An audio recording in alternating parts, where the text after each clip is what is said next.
At any one time, ilang proyekto po ang ongoing ng mga kumpanya ninyo? Ang kaya ko lang pong sagutin yung sa St. Gerard lang po.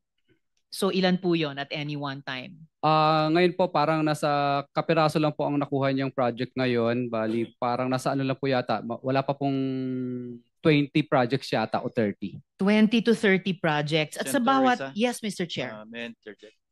Mula 2016 hanggang ngayon, no, nakamagkano na kayo kontrata? Buong infra, wag na yung flood control lang. Lahat, basta yung kontrata nyo sa DPWH, nakamagkano na kayo? Ballpark, ballpark. Ang kaya ko lang pong sagutin yung kay Yun na, yung lahat ng firms, mag-asawa kayo eh. Nag-divest na po kami, Your Honor, doon sa Hindi ibang yung mga company. pag-divest before. Basta from 2016 to 20, gusto mo sabihin ko kung magkano?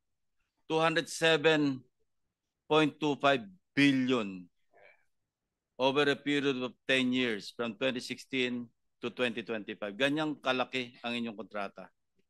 Kaya wag kang ay nako, mahirap talaga kayo kausap pare-pareho.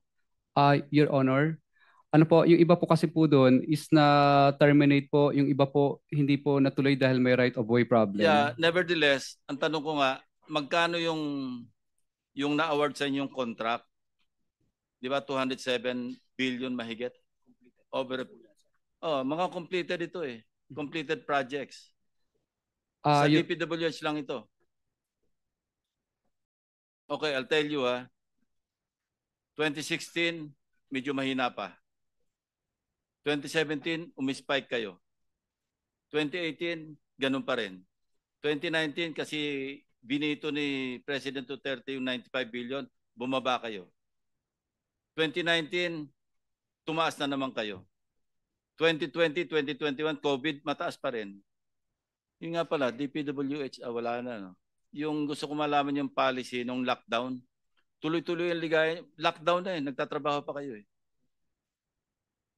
Ayan, 2 years 2020, 2021, kasagsagan ng COVID yan eh. Nakamagkano pa kayo dyan? 18.5, 15.8. 2022, 31 billion. 2023, 31, 35. Puro completed ito eh. Completed projects. Mr. Chairman, you don't even need the confirmation that is born out of records of DPWH.